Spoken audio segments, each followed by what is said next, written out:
If you're watching this video, that means that the Wii U is dead. On April 8th, 2024, the online services for the majority of Wii U games were discontinued, meaning that you won't be able to play online in your favorite games like Mario Kart 8 and Splatoon. Now, to be fair, the Wii U has already been dead for a while. In fact, you could say that it's died multiple times at this point, depending on what you classify as the death of a console. I made a video not too long ago about the death of a game console, but I didn't really talk about what it even means for a console to die. You could say that a console dies when the console's successor comes out. You could say a console dies when it stops being manufactured. You could say it's when games stop being manufactured. You could say a console is dead when the servers aren't up for it anymore. There's a lot of potential death going on. But whatever you want to consider as the point of the Wii U's death, it's safe to say that the online servers for multiplayer going down is the nail in the coffin. I'm guessing if you're watching this video, you already know that the Wii U didn't really sell all that well. In terms of Nintendo's major home consoles from the NES back in 1983 to today, it is the worst home selling console Nintendo's ever made by a sizable gap. The ranking goes Switch, Wii, NES, Super Nintendo, N64, GameCube, and then finally the Wii U in dead last. It's actually kind of crazy because apparently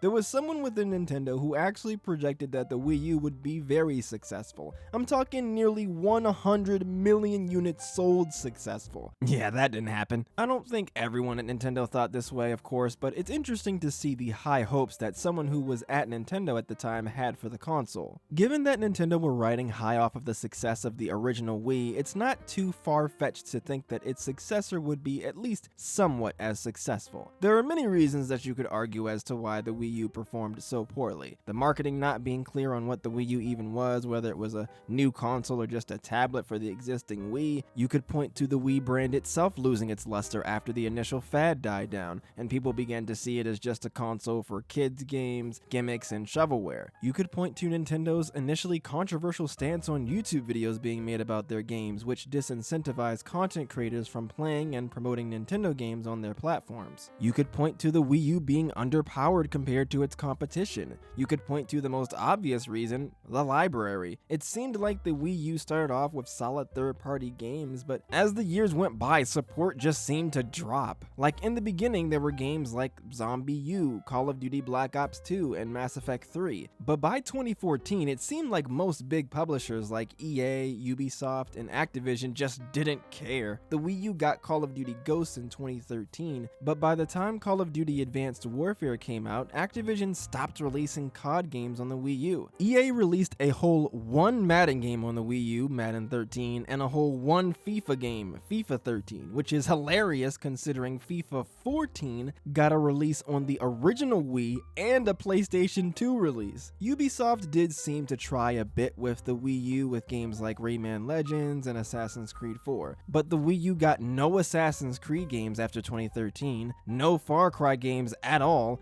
and while the Wii U did get Watch Dogs, it was released on the Wii U nearly 6 months after its initial release on PC, PlayStation, and Xbox. Even the last generation consoles, the PS3 and Xbox 360, got the game before the Wii U did. To be fair, I can't really blame the third-party support too much when the Wii U didn't even have great first-party support early on. In terms of notable Nintendo-developed games, there was New Super Mario Bros. U, which I personally was excited for since it was the first HD Mario game. I remember having fun with the game, sure, it's just, even at the time, the New Super Mario Bros. Series had kind of worn out its welcome, especially since they dropped New Super Mario Bros. 2 less than 4 months earlier on the 3DS. There was also Nintendo Land, which was a cute game. They definitely wanted this game to be the Wii Sports of the Wii U, but for whatever reason, it just didn't hit the same. It's a fine enough collection of Nintendo-themed party and mini-games, though. I guess the novelty of the gamepad wasn't quite as remarkable as the motion controls of the original Wii, but yeah, that's it. I think at the end of the day, the problem with the Wii U early on was that it was a console for no one. It took a while for the great first-party games to come out. There were notable third-party games, as I mentioned before, but many of the games were already released prior to the Wii U's release on other consoles, so it's not like they were new. Things did get way better by 2013 and especially 2014, but it's likely the damage had already been done. The Wii U had an absurdly short lifespan of about 4 years and 3.5 months. Looking back, it didn't didn't seem like the Wii U's time as Nintendo's main home console was that short, but I remember when the rumors came out about the release of the Switch, which at the time was codenamed the NX, everyone hopped on the bandwagon. We couldn't wait for the Wii U to die. Heck, even Nintendo themselves couldn't wait for the Wii U to die, since they discontinued the Wii U in Japan on January 31st, 2017, a whole month before the Switch even came out. Unfortunately, the Wii U had a really sad death.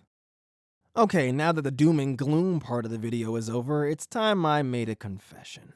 I actually love the Wii U.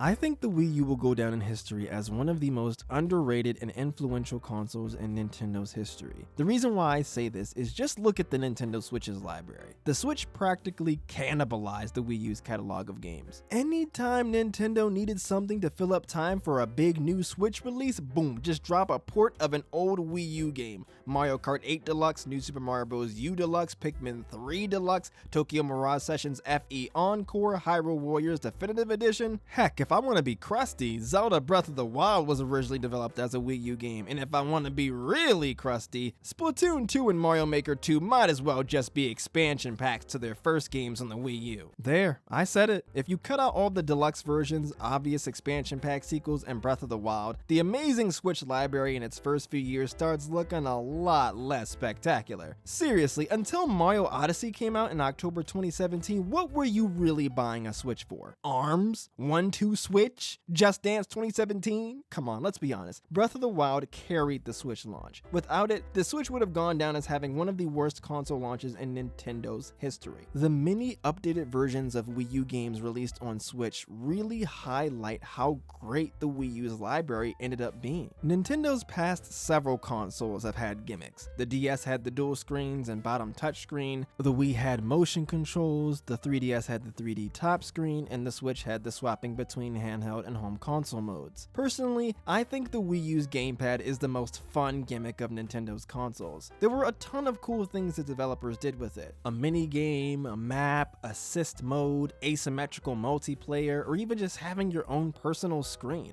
I think in terms of practicality, the Switch's whole, switching gimmick is better, but the Wii U is just the right amount of goofy yet functional. And I think goofy yet functional is the best way to describe the era of the Wii U. The Wii U was not an instant success like the Wii, so Nintendo took risks and did weird things. A Mario level editor game, a WarioWare game with bigger mini games instead of micro games, a Smash Bros game on both the 3DS and the Wii U. There was the whole Year of Luigi event, a Toad spinoff, a Zelda Dynasty Warriors game, a Pokemon fighting game, Splatoon, which was a game unlike anything Nintendo had ever made before. Even outside of the games, the whole Nintendo landscape was unique. I'd say that this era was easily the golden age of Nintendo Directs. I can remember so many fun moments with Bill Trinen, Reggie, and of course the late Satoru Iwata. The Nintendo community as a whole felt more tight-knit back then. Is this just nostalgia talking? Yeah, no doubt. But to my point, back then we had Miiverse. Miiverse was like a social media platform made for Nintendo fans, where you could post different messages about games, and sometimes they'd even be integrated into the games themselves. Sometimes you'd see hints about levels from other players. You might have seen posts about current Nintendo events, like the Splatfest and Splatoon, and sometimes it'd just be memes. But I don't know, it was just different back then. It might just be nostalgia, like I said, but it was just special. The Wii U might be dead, but I will remember it. And hopefully by watching this video, you'll keep remembering it too.